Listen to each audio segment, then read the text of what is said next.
এখন আমি আলোচনা করব গণতন্ত্রের মূল সূত্র কী। যেমন সলিমুল্লাহ খান একটা কথা বলে যে পৃথিবীর সব দর্শনই গ্রিস থেকে। এটা সম্পূর্ণ ভুল কথা। একটা উল্লেখযোগ্য অংশ গ্রিস থেকে, কিন্তু আরেকটা উল্লেখযোগ্য অংশ হলো গিয়া ইরান থেকে। এটা বুঝতে হবে। এবং ইরান এবং গ্রিসের দ্বন্দ্বই কিন্তু গণতন্ত্রের জন্ম দিয়েছে। শুধুমাত্র গ্রিস কিন্তু স্বৈরতন্ত্রের জন্য বেশি প্রভাবক। যেমন রাশিয়াতে একটা দিগন্ত বিস্তৃত স্বৈরতন্ত্র, শুধুমাত্র একজনই নির্বাচিত ছিলেন রাশিয়াতে, তিনি হলেন গিয়া বরিস ইয়েলসিন, 1000 বছরের মধ্যে। কিন্তু রাশিয়া কাকে ফলো করে? এই অর্থোডক্স ক্রিশ্চিয়ানিটি, যেটা গ্রিক ক্রিশ্চিয়ানিটি বলা যেতে পারে। তো এই ক্রিশ্চিয়ানিটি বেসিক্যালি একটা গ্রিক ধর্ম। এই ক্রিশ্চিয়ানিটির আগে যে জুদাইজম বা ইদু ধর্ম, এটাও কিন্তু একটা সেমিটিক ধর্ম, এবং ক্রিশ্চিয়ানিটির পরে যে ইসলাম, এটাও কিন্তু সেমিটিক ধর্ম। কিন্তু ক্রিশ্চিয়ানিটি একটা গ্রিক ধর্ম, এটা বুঝতে হবে। কারণ ক্রিশ্চিয়ানিটির যে মূল সূত্রগুলো সেন্ট পল যেগুলো করছেন, সেগুলো কিন্তু ওই দেখা যাবে যে প্লেটো, অ্যারিস্টটল, এইসব কাহিনীগুলো। তো প্লেটো, অ্যারিস্টটলকেই যদি আমরা শ্রেষ্ঠ মনে করি, তাহলে তো আমরা ভুল একটা দর্শনের মধ্যে আছি। যেমন পৃথিবীর শ্রেষ্ঠ দর্শন জার্মান দর্শন, সেখানে কিন্তু কান্ট, হেগেল এবং নিটশে, গেটে, এরা কেউই কিন্তু গ্রিক দর্শনের প্রাধান্য দেয়নি। যে নিটশে, এনাদের মধ্যে যে শেষ যেজন, সেদিনই কিন্তু তার মাস্টারপিস হলো দাস স্পেক জরথুস্ত্র, মানে জরথুস্ত্রকে গুরুত্ব দিচ্ছে। আর ইসলামেও কিন্তু দেখবেন যে দুইটাকে খুব প্রাধান্য দিচ্ছে। ইসলামের সময় ওই আরবের দুইজনের প্রাধান্য ছিল, একটা হলো কায়সার আর একটা হলো কিসরার। তো খুসরু এবং কাইজার। তো এই গ্রিক এবং রোমে এই দুইটা দ্বন্দ্বই কিন্তু ইসলামের যে উত্থান পর্বে প্রচণ্ডভাবেই ছিল। তো এই দুটার দ্বন্দ্বর ফলেই কিন্তু গণতন্ত্রের আবির্ভাব, এই জিনিসটা বুঝতে হবে। যখন আলেকজান্ডার কিন্তু প্লেটোর শিষ্য হলো অ্যারিস্টটলের শিষ্য হলো আলেকজান্ডার। তো আলেকজান্ডার যখন অনেক এলাকা দখল করেছিলেন, দখল করতে করতে পাঞ্জাব পর্যন্ত, গ্রিস থেকে দখল করতে করতে পাঞ্জাব পর্যন্ত চলে এসেছিলেন, তিনি কিন্তু এই বিস্তীর্ণ এলাকার মধ্যে সবচেয়ে প্রথম যে এই আলেকজান্ডারই কিন্তু গোটা পৃথিবীব্যাপী গ্রিক দর্শনটা ছড়িয়ে দেয়। তো ফলে গ্রিক দর্শন পৃথিবী থেকে হারায়নি, কোনো না কোনো অঞ্চলে গ্রিক দর্শন রক্ষা পেয়ে গেছিলো, আবার গোটা পৃথিবীতে আবার গ্রিক দর্শন চলে আসছে। তো গ্রিক দর্শন গোটা পৃথিবীতে যখন ছড়িয়ে যায়, ইরানের পরেও কিন্তু গ্রিক দর্শনের আজ পর্যন্ত কিছু কিছু প্রভাব আছে।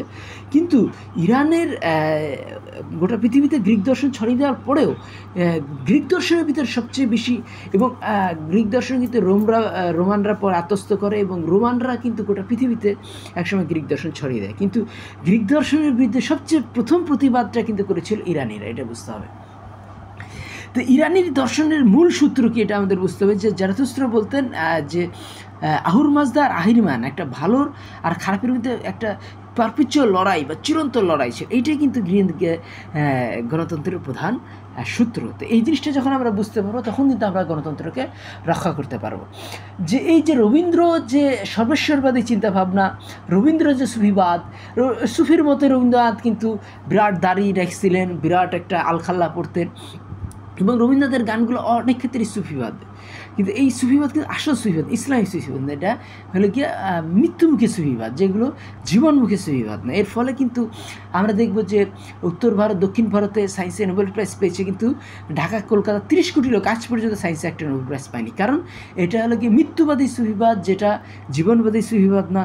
এবং যেটা হলো গিয়া হিন্দুস্তানের যে ইন্ডিয়ান যে বলতেছে, হিন্দুদের মধ্যে যে সন্ন্যাসীর বা এটাকে বলবো যে জীবন বিরোধী যে এক ধরনের মায়াবাদ আছে, ওইটা কিন্তু বাংলাদেশে বা পশ্চিমবঙ্গে প্রচণ্ডভাবেই আছে বলে কিন্তু তারা সায়েন্সের দিকে যায়নি, এবং রবীন্দ্র যে চিন্তাভাবনা, এটা কিন্তু গণতন্ত্রের দিকে যায় না।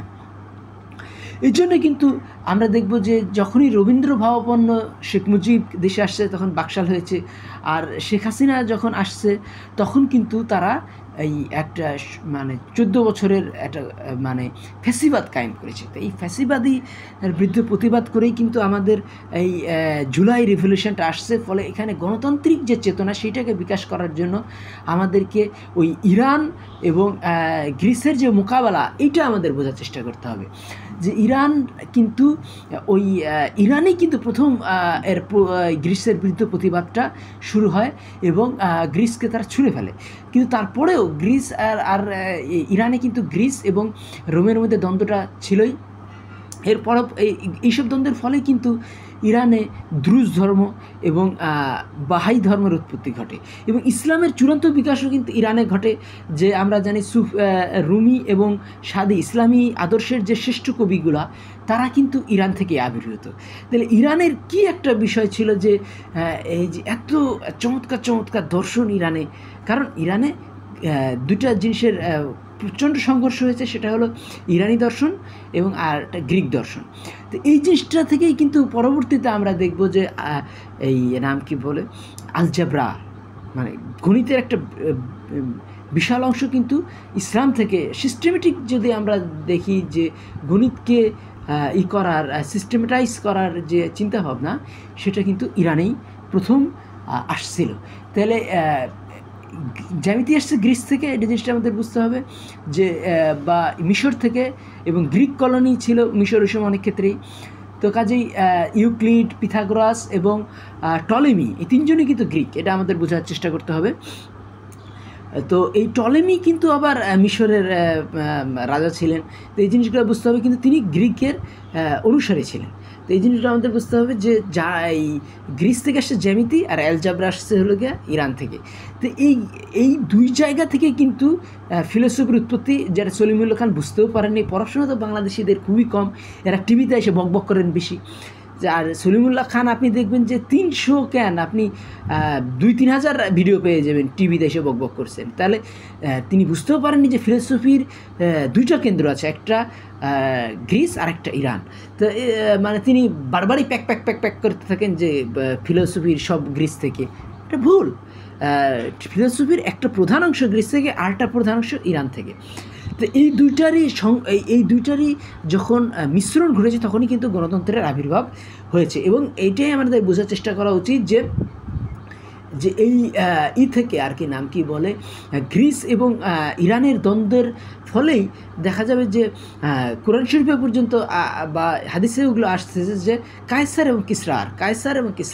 তো কায়সার এবং কিসরার এই দুইটা যখন সমন্বয় ঘটবে তখনই কিন্তু গণতন্ত্রের বিকাশটা হয়েছে। এই জন্য ইসলামের সাথে গণতন্ত্রের এবং মাথা নিচু করার যে অ্যাটিটিউড, এইটা কিন্তু ইসলাম থেকে আসছে। এবং এই দুইটার থেকেই কিন্তু আমরা দেখব যে গণতন্ত্রের যে চূড়ান্ত বিকাশ আমরা দেখব যে ইংল্যান্ডে হয়েছিল, সেখানেও কিন্তু আমরা ইরানের একটা বিরাট প্রভাব দেখি। শেক্সপিয়ারের উপর ইরানের প্রচণ্ড প্রভাব আছে এবং জার্মান দর্শনের উপর ইরানের প্রচণ্ড প্রভাব আছে। যেমন জার্মানি শ্রেষ্ঠ কবি, পৃথিবীর শ্রেষ্ঠ দর্শন তো জার্মান দর্শন, এবং জার্মানি শ্রেষ্ঠ কবি গেটে কিন্তু ইরানের 7 জন কবির প্রশংসায় তিনি লিখলেন ওস্ট্রাসিয়ার ডিভান, যেটা পুরোটাই ইসলামের প্রশংসা এবং আল্লাহ নবীর প্রশংসা। আল্লাহ নবীকে ওখানে হাতেম তাই তুলনা করা হচ্ছে, কারণ হাতত নাই নিজের মাথার বিনিময়ে তিনি দরিদ্রদের উপকার করতে চেয়েছেন। আর আল্লাহ নবী দরিদ্রদের মধ্যে দিয়েছেন আত্মবিশ্বাস। আল্লাহ নবী বলেছে আনা ফুকরে, আমার দারিদ্র্যই আমার গৌরব। তাহলে এই যে দারিদ্র্যের গৌরব, সততার গৌরব, কী জন্য? যে উত্তর ভারত বলেন, পাকিস্তান বলেন, তারা কিন্তু দুর্নীতিতে চ্যাম্পিয়ন হয়নি, কিন্তু বাংলাদেশ দুর্নীতিতে চ্যাম্পিয়ন হয়েছে, কারণ বাংলাদেশে রবীন্দ্র ফিলোসফি কাজ করে।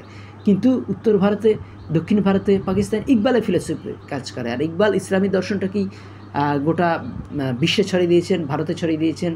তো ওখানে তিনি ইকবাল বলতেছেন যে একটা দুর্নীতি করার থেকে ভিক্ষা করে খাওয়া ভালো, এবং ভিক্ষুক হয়ে তুমি ভিক্ষা করবা না, তুমি কি করবা? জ্ঞান গবেষণা করবা। তুমি যেমন ইকবালের একটা লাইন আছে এরকম যে ভিক্ষুক কিছুই চায় না, আবার যখন চায় দুনিয়া এবং বেহেশত, দু জাহানই চায়। তাহলে সে এই জাহান এবং পরের জাহান যে আখিরাত, দুইটাই চায়। তার মানে কি? সে হবে সৎ, সে হবে পরিশ্রমী। ইকবাল বারবার বলেছেন সাবাকলে তু সাদাকাত কা, আদালত কা, সুজাত কা, লিয়া জায়গা কাম তুঝে জামানে কা, ইমামত কা। তুমি সূর্যবীর্য, তুমি ন্যায়পরায়ণতা, এবং তুমি নাম কি ন্যায়পরায়ণতা এবং আদালত কা, সুজাত কা, লিয়া জায়গা কাম তুঝে জামানে কা, ইমামত কা। তাহলে মানে আদালত মানে ন্যায়পরায়ণতা, সুজাত মানে সৌর্যবীর্য, আর সাদাকাতকা সত্যবাদিতার। তাহলে সত্যবাদী হতে হবে মুসলমানকে, তারপর সৌর্যবীর্য থাকতে হবে, এবং তার মধ্যে থাকতে হবে যে ন্যায়পরায়ণতা। তাহলে এইগুলো গুণগুলো থাকলে কী হবে, সে আবার যুগের নেতা হয়ে উঠবে। তাহলে ইকবালের এই কথাগুলো আমরা যখন বোঝার চেষ্টা করব, বুঝতে পারবো, তখন কী হবে, বাংলাদেশ আবার কী হবে, সে এই গোটা ইসে, এবং বাংলাদেশ কিন্তু একদিক দিয়ে দ্বীপ রাষ্ট্র। কী কারণে? কারণ আশেপাশে কোনো মুসলিম রাষ্ট্র নেই, এটা একটা মুসলমান অধ্যুষিত। তাহলে এই যে দ্বীপরাষ্ট্রের যে চিন্তা ভাবনা, সেটা কিন্তু জাপানেও আছে, ইংল্যান্ডেও আছে। তো ইংল্যান্ড বা জাপান এটা কিন্তু দুটো দুনিয়াতে ছড়িয়ে গেছে। তো বাংলাদেশি আদর্শ গোটা দুনিয়াতে ছড়িয়ে পড়তে পারে, কারণ আর এই দুইটা দেশের কিন্তু একটা আছে, কী আছে, উচ্চকক্ষ আছে। তো উচ্চকক্ষ কী করেছে, এই দুইটা রাষ্ট্রের গণতন্ত্রের জন্য রক্ষা কবচ হয়েছে। যেমন জাপানে আপনি দেখবেন প্রতি 6 মাস অন্তর অন্তর একজন প্রধানমন্ত্রী পদত্যাগ করে দেয়, আরেকজন প্রধানমন্ত্রী হয়, কারণ তাদের উচ্চকক্ষ আছে। তাহলে এই আমাদের আর বাংলাদেশে কী হচ্ছে, বাংলাদেশে এই বিডিআর বিদ্রোহ হয়েছে, গোটা পৃথিবীতে যেটা হয়নি। তাহলে বাংলাদেশে কেন বিডিআর বিদ্রোহ হয়েছে? কারণ বাংলাদেশ রবীন্দ্র আদর্শ ফলো করে। কিন্তু আমাদের রবীন্দ্র আদর্শ ফলো করতে হবে না, ইকবালের আদর্শ ফলো করতে হবে। ইকবাল কিন্তু অনেক আগেই বাংলার জন্য তিনি সিনেট প্রস্তাব করেছিলেন, যেখানে জ্ঞানীগুণীরা বসবাস জ্ঞানীগুণীদের জন্য একটা কক্ষ থাকবে। তো এই জাপানে একটা ইউনিটারি রাষ্ট্র হয়েও কিন্তু জাপানে একটা সিনেট আছে। বাংলাদেশের ইউনিটি রাষ্ট্র হয়েও বাংলাদেশে একটা সিনেট থাকতে পারে, যেখানে জ্ঞানীগুণীরা বসবে। তখন কী হবে, বাংলাদেশের আদর্শ ভারতে ছড়িয়ে পড়বে, পাকিস্তানে ছড়িয়ে পড়বে, শ্রীলঙ্কায় ছড়িয়ে পড়বে। তখন কী হবে, বাংলাদেশ যে একটা মুসলমান রাষ্ট্র হয়েও যে একটা গণতান্ত্রিক সূতিকার হতে পারে, এটা কিন্তু আমাদের বোঝার চেষ্টা করতে হবে। কারণ আরও দুইটা দ্বীপরাষ্ট্র, একটা হলো গিয়া নাম কি বলে ইংল্যান্ড, সে আজও গণতন্ত্র, আবার আরেকটা হলো গিয়া জাপান, সেটাও কিন্তু একটা দ্বীপরাষ্ট্র। সেটাও কিন্তু জাপান কিন্তু মানে দ্বিতীয় বিশ্বযুদ্ধে এই মালয়েশিয়া দখল করছিল, চায়না দখল করছিল, তা বার্মা দখল করছিল, কলকাতায় বোম্বিং করছে। এত সত্যি একটা দ্বীপরাষ্ট্র কীভাবে পায়? কারণ ওই মিউজিক স্টেশন এবং তার উচ্চকক্ষ। তো উচ্চকক্ষ থাকলে পরে কী হবে, একটা দেশে অস্থিরতা কম থাকে। তা আমি তো আগেই বলেছি যে দিওয়ানা এবং ফারজানা এই দুটোর সমন্বয় হলে পরে একটা দেশের গণতন্ত্র টিকে। দিওয়ানা হলো কি আবেগের, আর ফারজানা হলো জ্ঞানীগুণী। তো এই যে ইসটা হলো এই যেটাকে আমরা বলতে পারছি যে ওই যে দিওয়ানার এই যে 24-এর যে আন্দোলন, এটা ছিল দিওয়ানাদের কাজ, এটা আবেগীদের কাজ। এই আবেগীদের কাজের ফলে যে রাষ্ট্র সংস্কার কাজ, এখানে যদি আমরা ফারজানা বা জ্ঞানীগুণীদের বসার সিনেট তৈরি করতে পারি, তখন বাংলাদেশের বাংলাদেশের গণতন্ত্রটা কী হবে, হবে এই স্থায়ী হবে। এবং আগেই বলেছি যে বাংলাদেশের আশেপাশে কোনো মুসলিম রাষ্ট্র নেই। এক পাশে পশ্চিমবাংলা, এক পাশে মেঘালয়, এক পাশে বার্মা। তো এক পাশে মেঘালয়, এক পাশে ত্রিপুরা, এগুলো সব হিন্দু রাষ্ট্র। আর হিন্দুদের দেশ ভারত। আরেকটা হলো গিয়া পশ্চিমবাংলা, এটাও হিন্দুদের দেশ ভারত। আরেক পাশে বৌদ্ধদের দেশ, সেটা হলো গিয়া বার্মা। কিন্তু আরেকদিকে সমুদ্র। তাহলে কিন্তু বাংলাদেশের যে চারিদিকে হিন্দুরা বা বৌদ্ধরা বা সমুদ্র, তাহলে আমাদের কী করতে হবে, আমরা কিন্তু একটা আইসোলেটেড। তো এইখানে একটা এই আইসোলেটেড একটা মানে সাংস্কৃতিকভাবে একটা দ্বীপরাষ্ট্রে আমাদের কী করতে হবে, একটা সিনেট থাকতে হবে। সেই সিনেট কী হবে, বাংলাদেশের একটা প্রতিরক্ষা ব্যবস্থা হিসেবে কাজ করবে, যেরকম প্রতিরক্ষা হিসেবে কাজ করেছিল জাপান কিন্তু আজও স্বাধীন। কিভাবে? কারণ তার সাংস্কৃতিকভাবে স্বাধীন। যদিও আমেরিকান সৈন্য জাপানে আছে, কিন্তু জাপান তো অর্থনৈতিকভাবে একসময় আমেরিকার পরে পৃথিবীর দ্বিতীয় বৃহত্তম অর্থনীতি ছিল জাপান। তো এই জিনিসটা আমাদের বুঝতে হবে যে জাপান কিন্তু আমেরিকার কাছে পরাজয়ের পরেও কিন্তু সে পরাজয় কত কঠিন হয়েছিল, তাদেরকে মানে জার্মানি হেরে গেছে, কিন্তু জাপান পরাজয় স্বীকার করছে না। তখন অ্যাটম বোম মারতে বাধ্য হয়েছে। প্রথমবার অ্যাটম বোম মারার পরেও জাপান পরাজয় বরণ করেনি 6 আগস্ট। তারপর 9 আগস্ট অ্যাটম বোম মারার পরে জাপান যখন চিন্তা করছে যে আরও তো অ্যাটম বোম আছে, তখন জাপান করেছে, আমেরিকার অধীনতা স্বীকার করেছিল। তো কাজেই তারপরেও কিন্তু জাপান আবার পৃথিবীর দ্বিতীয় বৃহত্তম অর্থনীতি হয়ে গিয়েছিল। দীর্ঘদিন প্রায় 40-50 বছর জাপান পৃথিবীর দ্বিতীয় বৃহত্তম অর্থনীতি হিসাবে আবির্ভূত হয়েছিল। তাহলে এই জাপানের কারণ কি, ভিতরের যে স্বাধীনতা, জাপানের যে স্বাধীনতা, সেটা কিন্তু জাপানের সংস্কৃতির সাথে কালচারাল স্বাধীনতা। তো বাংলাদেশের কালচারটাকে যদি আমরা ডেভেলপ করতে পারি, তখন কী হবে, বাংলাদেশেও কী হবে, একটা চারিদিকে হিন্দু রাষ্ট্র বৌদ্ধ রাষ্ট্র হওয়ার পরেও বাংলাদেশে তখন বাঙালি মুসলমান তখন কি বিকশিত হবে সিনেটের আলোয়, তখন বাংলাদেশ কী হবে, যে ওই যে নাম কি আমি যেটা বলতে চাচ্ছিলাম, যে ওই গণতন্ত্রের যে সূতিকাগার এইগুলোকে খেয়াল করতে হবে। যেমন রবীন্দ্রনাথের পড়াশোনা তো কম ছিল যে তিনি এই হেগেল পড়েই তিনি মহাপণ্ডিত শুরু করেছেন, ঠিক আছে। তার অধ্যাপক গল্পে পড়বেন যে কি তিনি কি নিজেকে মহাপণ্ডিত বলে দাবি করতেছেন হেগেল পড়াই। তার অধ্যাপক ছোট গল্পগুলো তার চরম বিকাশ, এইগুলো পড়ে দেখেন আর হাসতে হাসতে মরে যাবেন। আর ইকবালের ভিত্তিই ছিল হেগেল। ইকবাল বলতেছেন আমাকে বোঝার জন্য মিনিমাম 5টা বই পড়তে হবে, 5 জনের, সেটা হলো কি হেগেল, গেটে, গালিব, ওয়াটসন, বেরিল, এগুলো ভিত্তি। আর তারপরে তার কী পড়েছেন ইকবাল মানে মানে বেশ কিছু খণ্ড আছে গিবনের, decline and fall of Roman empire, হিস্ট্রির। তারপরে চার্চিল কী বলতেন যে হিস্ট্রি পড়ো, হিস্ট্রি থেকেই আমি স্টেটক্রাফট ছেড়েছি, যে রাষ্ট্র কীভাবে চালানো যায় এটা হিস্ট্রিতে আছে। তো হিস্ট্রিকে ঘৃণা করতেন কে? ওয়াটসওয়ার্থ দুজনকে ঘৃণা করতেন, একজন হলো গিয়া গিবন আর একজন কার্লাইল। এই দুজনে কিন্তু ব্রিটিশ হিস্টোরিয়ান। তো এই আর এই ওয়াটসওয়ার্থকে পছন্দ করেছেন কে? আমাদের রবীন্দ্রনাথ ঠাকুর। এই শেষে কবিতায় পড়বেন যে ওই অমিত বলতেছে যে ওয়াটসওয়ার্থকে নকল করে বুড়ো সাহিত্যিকভাবে মারা যেতে অস্বীকার করতেছে, যতবারই তার মৃত্যুর ফরমান ঘোষণা করা হয় তিনি চৌকির হাতা আটকায় আখড়ায় ধরে বেঁচে থাকতে চান। এটা হলো কি এই ওয়াটসওয়ার্থ হলো কি হিস্ট্রি বিদ্বেষী, এবং রবীন্দ্রনাথ কিন্তু হিস্ট্রি নিয়ে তেমন কাজ, মানে ওয়ার্ল্ড হিস্ট্রি নিয়ে। আমি বলছি না যে ত্রিপুরার হিস্ট্রি, ভারতের হিস্ট্রি, কিন্তু decline and fall of Roman empire এই নিয়ে আপনার কোনো মাথা ব্যথা নেই রবীন্দ্রনাথের। কিন্তু পৃথিবীর গণতন্ত্রকে দেখতে গেলে তো বুঝতে হবে যে কেন রোমান এম্পায়ারটা ধ্বংস হয়ে গেল, কেন গ্রিক গণতন্ত্র ধ্বংস হয়ে গেল, কেন এই 600 বছরের রোমান গণতন্ত্র ধ্বংস হলো। তাহলে আমাদেরও কিন্তু ওই গণতন্ত্রকে করতে গেলে এই যে রোমান গণতন্ত্রের কেন ধ্বংস হয়েছে, আর ইংল্যান্ডের গণতন্ত্র কেন বরকরার, কেন এত চমৎকারভাবে আছে, এইগুলো যখন আমরা পড়াশোনা করব তখন কিন্তু বাংলাদেশের সিনেটটা শক্তিশালী হবে।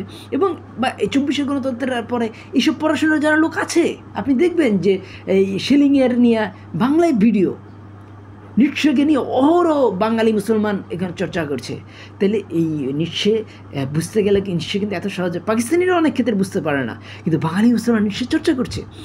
নিশ্চয় বুঝতে গেলে আপনাকে পড়তে হবে কি গেটে, মানে জার্মান দর্শন, ব্রিটিশ দর্শন এবং ফ্রেঞ্চ দর্শন, এইগুলো গুলে খাওয়ার পরে আপনি নিশ্চয়কে বুঝতে শুরু করেন। তাই যে গণতন্ত্রের যে গ্রিক দর্শনে কী আছে, গ্রিক দর্শনের সমস্যা হলো যে সেখানে লড়াইয়ের জিনিসটা নাই। গ্রিক দর্শনের যে প্রতিবাদ সেই জিনিসটা কিন্তু নাই। গ্রিক প্লেটো যে আইডিয়াল স্টেট তৈরি করেছেন সেখানে কিন্তু প্রতিবাদ বলে কিছু থাকবে না, সেখানে কিন্তু সমস্ত টোটালিটেরিয়ান একটা স্টেট।